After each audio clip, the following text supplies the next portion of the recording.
Bismillah Ustaz Adi, kami ingin tabayun tentang ceramah tausiah Ustaz di YouTube bahwa musik itu halal atau dibolehkan. Jazakallah khair. Antum kapan melihat tayangan saya? Ini poin pertama. Atau antum melihat utuh atau tidak? Yang kedua, apakah antum hadir di majlis itu cuma melihat atau cuma melihat cuplikan? Yang ketiga, dalam suasana apa saya menjawab pertanyaan itu? Karena setiap materi yang disampaikan, setiap majlis itu suasananya bisa berbeda. Apa yang ditanyakan nggak bisa antum bikinnya di hukum umum. Ini poin pertama. Yang kedua, antum mesti bedakan hukum dengan sikap hukum. Itu berbeda. Hukum dengan sikap hukum. Kalau antum ditanya hukum, antum mesti jujur. Nggak boleh antum ambil sesuai selera antum aja. Yang pengen saya begini, itu sampaikan. Yang menurut Nabi padahal benar, antum tutupi karena hanya jamaah ikut keinginan antum. Itu nggak boleh. Dosa itu antum. Sikap hukum itu beda. Misal, ada hukum, saya beri contoh nanti saya teruskan ke musik ya. Ada hukum misalnya untuk sujud nih, setelah i'tidal. Ya, hukumnya ada dua secara umum. Yang pertama adalah sujud dengan menggunakan lutut dulu. Itu ada di Abu Daud nomor hadis 838 dari Wa'il bin Hujur, posisi paling kanan sebelah bawah. Baik, yang kedua ada menggunakan telapak tangan. Di telapak tangan dulu, baru lutut. Ya, itu ada di Abu Daud kitab yang sama, nomor hadis 840 dari Abu Hurairah, posisi paling kiri sebelah atas sampai 841. Cuman beda dua nomor. Ini yang disebut hukum. Jadi kalau Anda tanya bagaimana hukumnya, ini dua alternatif yang diajarkan oleh Nabi. Singkatnya ada kemudahan. Anda kalau ingin menggunakan lutut boleh, ingin menggunakan telapak tangan boleh. Karena kita sujud memang hanya menggunakan satu di antara dua itu. Itu artinya kemudahan. Rumus fikihnya disebut al-jam'u wat taufiq. Jadi kalau ada persoalan, hadisnya banyak, antum jangan pilih satu hadis dan antum ikuti, tidak. Kumpulkan semua hadisnya, at-taufiq kemana arah hukumnya. Di situ antum simpulkan. Sampai Ibnul Qayyim al-Jauziyah menulis kitab sifat salat Nabi, beliau menyimpulkan saya pilih yang pakai lutut. Syekh Muhammad Nasruddin al-Albani menulis kitab sifat salat Nabi, memilih menggunakan telapak tangan. Jadi kalau antum ngajinya menggunakan kitab sifat salat Nabi Syekh al-Albani, pasti pakai telapak tangan itu. Lihatnya. Kalau antum baca kitab Syekh Ibnul Qayyim al-Jauziyah, Masya Allah akan menggunakan lututnya. Nah, dua-duanya dipraktikkan. Nah, jadi kalau antum menggunakan lutut benar, menggunakan telapak tangan benar, yang salah itu ya menggunakan selain keduanya. Bisa pakai kepala duluan gitu kan? Itu kan keliru. Ya. Dan diantara yang pakai kepala duluan belum apa-apa sudah rame gitu kan. Lihat orang pakai telapak tangan disebut ini salah nih, yang benar pakai ini. Mungkin antum ngambil salah satu aja. Dan yang tidak tepat ketika Anda mengajarkan pakai telapak tangan atau pakai lutut, Anda mengatakan ini yang lain salah nih, yang benar pakai ini. Hadisnya dhaif. Antum berani mendaifkan Syekh Ibnul Qayyim al-Jauziyah, antum siapa? Kan? Antum mengatakan yang pakai telapak tangan salah, antum di mana makamnya Syekh Al-Albani? Jadi jangan sampai kita yang belum tentu hafal hadisnya jadi pada rame. Hadisnya aja nggak tahu gitu kan. Ya, itu hukum. Adapun sikap hukum itu pilihan antum terhadap hukum. Antum bersikap ingin menggunakan lutut, silakan.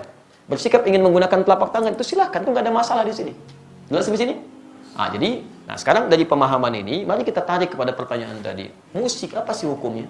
Apa dulu musik itu? Antum harus kenali dulu. Apa dulu musik? Jangan-jangan ribut masalah musik, antum sendiri nggak kenal musik. Antum menghukumi musik, handphone antum sendiri banyak musiknya. Ringtone, tone itu kan musik. Begitu bunyi, musik itu haram. Bunyi, ting-ting gitu kan. Masya Allah. Haram semua tuh di HP antum tuh.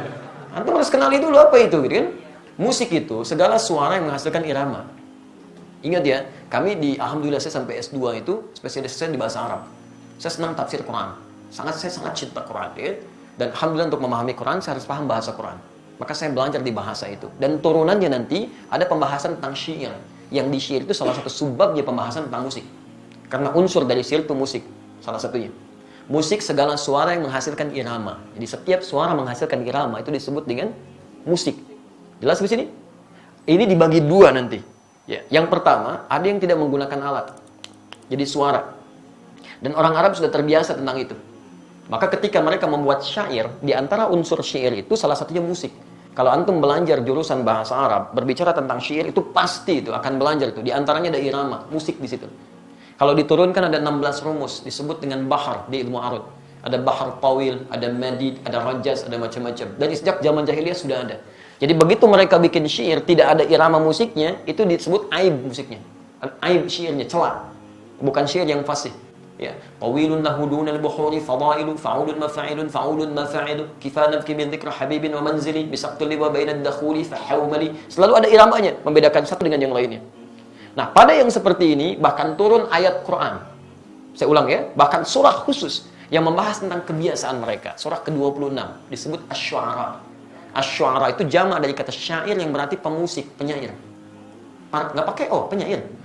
Oh, itu penyair. Saya ulang ya, penyair. Jamaknya asy'ara. Tayyib, kalau antum baca nanti dari ayat 224 sampai ke ujungnya, singkatnya apa? Ada kebiasaan-kebiasaan mereka ketika ayat turun dicela oleh Quran. Dicela oleh Quran. Wasyu'ara yattabi'uhumul ghawun, dan para penyair itu seringkali menghadirkan hal yang tidak bermanfaat. Wahum fi kulli wadin yahimun, ada yang datang ke lembah-lembah nyari inspirasi sehingga ibadah ditinggalin. Datang ke lembah, jadi apa Pak? Jadi ilham. Kan ilham tetangga Bapak. Oh enggak, saya di sini. Jadi itu, jadi inspirasi, nulis macam-macam. Sehingga maaf, kebaikan-kebaikan diabaikan. Kan salat tertinggal, macam-macam tertinggal. Zaman jahiliyah banyak yang begitu. Sehingga ketika zaman Islam dibedakan. Yang seperti ini gak ada banyak manfaatnya. Bahkan ada yang menuduh Nabi SAW. Ada yang menyerang Nabi dengan syair. Banyak. Ada Zuhair bin Abi Salma sebelum dia taubat. Nyerang Nabi itu. Disebutkan begini, dan sebagainya. Apa yang terjadi? Sisi lain, banyak juga penyair muslim. Di antaranya Hasan bin Sabit. Hasan bin Sabit bahkan langsung disebut sebagai syairun Nabi. Seorang penyair yang membela Nabi SAW. Jadi begitu di sudut sana mencela Nabi, di sini kemudian membalas dengan membela Nabi SAW. Dan tidak sedikit pembelaan itu dihasilkan lewat syair. Yang seperti ini langsung disanjung oleh Quran. Illal ladzina amanu, kecuali para penyair yang beriman kepada Allah Subhanahu wa taala. Yang dengan syairnya dijadikan untuk membela Islam dan mengangkat nilai-nilai kebaikan. Jelas sampai sini dulu? Ini sisi yang pertama. Jadi Anda bayangkan, Anda mesti fair di sini. Ada ayat yang mencela keadaan tertentu, ada ayat yang kemudian mengangkat nilai kebaikan di situ. Jelas? Bahkan Nabi SAW pernah kemudian meluruskan ketika seseorang memuji Nabi untuk mengkultuskan. Jangan sebutkan itu, sebutkan yang lain. Dan Nabi SAW ketika pulang dari perang Tabuk pulang, itu disambut dengan syair. Dan beliau diam. Tala'al badru alaina min thaniyatil wada'i, ya wajaba syukru alaina, mada'a lillahi da'i. Dan antum ada yang kemudian membuat dengan musik-musik kasidah itu. Itu asalnya kan itu syair. Ya, dari madid rumusnya. Tala'al badru alaina min thaniyatil wada'i, wajaba syukru alaina, mada'a lillahi da'i. Ada semuanya di situ. Ya. Sampai orang Arab itu lupa, jangankan masalah seperti itu, lihat binatang, lihat macam-macam, itu memang itu Masya Allah, itu langsung bisa bikin syair. Refleksnya syair. Itu lihat burung aja, burung bulbul lompat-lompat bikin syair. Al-Asma'i pernah bikin, cuma gara-gara burung bulbul lompat ke dahan-dahan bikin syair.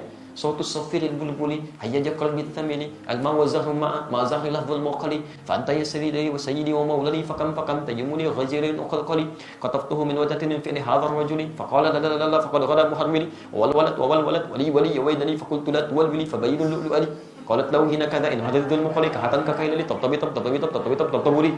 Ada semuanya. Dia bikin itu. Dan dalam suasana membikin itu Nabi biasa saja.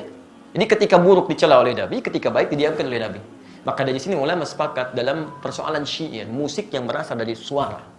Awas ya, berasal dari suara itu terbagi pada dua bagian. Ada yang dicela sampai tingkat keharaman ketika menjauhkan dari Allah Subhanahu wa taala, membuat diri lalai, makruh dengan kalimat-kalimat yang tidak pantas itu yang haram. Jelas? Tapi kalau yang dimaksudkan kalimat-kalimat kebaikan, sampai Imam Syafi'i punya syair disebut Diwan Asy-Syafi'i, ajakan pada kebaikan, ketaatan di situ, itu dibenarkan oleh para ulama. Tidak ada masalah di situ yang disebut dengan hukum boleh. Jelas di sini?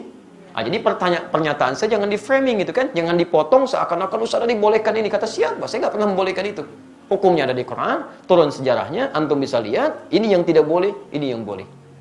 Sekarang alat musik. Bagaimana dengan alat-alat musik? Antum bisa perhatikan kalau munculkan hadis-hadisnya, ada yang langsung dicela, bahkan didekatkan dengan zina.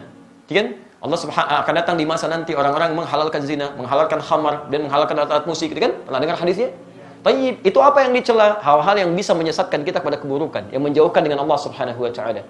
Bahkan disebutkan oleh Nabi seruling itu bagian dari panggilan setan, gitu kan? Karena ketika dia digunakan banyak orang maksiat di situ. Ya, minum khamar, ada yang mabuk-mabukan, ada yang berzina, ada yang macam-macam. Silahkan cek ya, silahkan antum cek. Setiap kali menemukan musik di tempat-tempat yang tidak baik, pasti turunannya maksiat. Itu yang jatuh haram di situ. Haram dan seterusnya. Tapi ada di antara hadis-hadis yang antum pernah lihat, bukankah pernah Nabi SAW datang ke rumahnya Sayyidah Aisyah? Jadi, apa yang terjadi? Rupanya di situ sedang ada pesta yang diadakan oleh Sayyidah Aisyah. Sedang bergembira. Tiba-tiba ada dua di antara khadimahnya sedang bermain gendang gitu kan? Baik, tobul. Dia sedang kemudian bersyair. Datang Abu Bakar. Ketika Abu Bakar datang dikatakan, Abi mazmuri syaitani fi baitin Nabi SAW. Ini yang setan ada di rumah Nabi. Kata Nabi, biarkan. Daha ya Abu Bakar. Falikulli ummatin 'aid. Karena setiap orang, setiap umat punya hari rayanya. Biarkan aja katanya. Jadi ada yang dibiarkan oleh Nabi, ada yang tidak diperkenankan. Tapi pembiaran Nabi itu juga bukan menjadikan Nabi fokus kepadanya. Nabi nggak fokus. Nabi nggak pernah misalnya pikirin itu, nggak pernah nikmati itu. Jadi beliau biarkan, tapi beliau nggak mencela. Jelas di sini? Ini menunjukkan bahwa pada hakikatnya Nabi tidak mengutamakan tentang musik itu. Yang walaupun itu dibenarkan sebagian yang tadi itu. Tapi kemudian beliau tidak hindarkan karena dikhawatirkan nanti umatnya malah fokus kepada hal demikian. Jadi ada yang dibenarkan oleh Nabi, tidak seketika dilarang dalam sifat-sifat yang seperti tadi. Adapun yang tadi alat musik yang lain, yang digunakan pada sesuatu yang maksiat, yang tidak baik, itu yang dihukumi haram oleh agama. Dan pada hakikatnya alat itu nggak ada hukumnya. Alat benda nggak ada hukumnya. Saya mau tanya, apa hukumnya golok? Apa hukumnya pisau? Nah, antum belajar usul fikih dulu. Hukum itu tidak melekat pada benda. Hukum itu melekat pada amalan. Ingat, pada amal, bukan pada benda. Golok digunakan untuk apa? Kalau digunakan untuk sembelih hewan korban, maka hukumnya dia halal. Tapi kalau digunakan untuk, nah ini poinnya. Misal, ancam orang, bunuh orang. Saya kemarin ke Bali, Masya Allah. Ya. Begitu turun dari rumah makan, ada seorang, Ustaz, mohon Ustaz untuk makan hari ini aja, untuk makan hari ini aja. Tapi yang dipegang, golok, kemudian pisau, ditutup, bagi di hadapan ke kita. Begini, Ustaz, tolong untuk makan hari ini. Masya Allah. Itu luar biasa, kan? Itu luar biasa, dia meminta dengan cara yang tidak elok gitu kan. Walaupun kita paham maksud dia butuh sesuatu. Tapi dia katakan, ini loh pisau saya. Ini golok saya gitu kan. Itu nggak boleh yang seperti itu. Haram hukumnya golok digunakan demikian. Jelas ya? Jadi teman-teman, ketika saya ditanya hukum, saya jelaskan inilah hukumnya begini. Tapi kalau Anda tanya saya, apa sikap hukum saya? Kalau saya menjauhi itu. Saya jauhi gitu kan. Saya tinggalkan, saya jauhi. Sekalipun saya paham teorinya. Dan dari situ saya paham, orang barat mengambil rumus-rumus musik dari situ. Saya sampai hafal. Hafal saya rumus gitar, rumus piano, saya hafal. Karena mereka ngambil dari situ, saya pelajari itu. Tapi saya nggak pernah main begituan. Apakah kalau kita menghafal sesuatu, kalau tas disebut saya membolehkan? Belum tentu. C, D, F, G, B, C, D, F, C, D, F, G, D, F, G, A, B, C, D, A, B, C, D, F, G, A, F, G, A, B, C, D, E, B, C, D, F, G, A, B, B, C, D, B, C, D, A, B, C, D, A, B, C, D, antum aja belum tentu tahu tuh. Jadi kita membaca sesuatu bukan berarti kita masuk di dalamnya, tidak gitu kan. Untuk merumuskan rumus hukum yang boleh, yang tidak boleh. Antum mungkin biasa, tapi bagaimana dengan orang-orang yang profesi di dalamnya?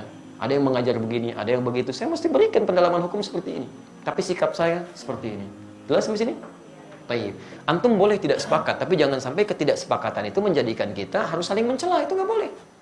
Nggak boleh. Dalam tidak sepakat pun nggak boleh mencela. Apalagi dalam hal sepakat, kan? Baik. Alhamdulillah. Jelas di sini? Thanks. Like and subscribe. Like and subscribe. Like and subscribe. Like and subscribe. Like and subscribe. Like and subscribe. Like and subscribe.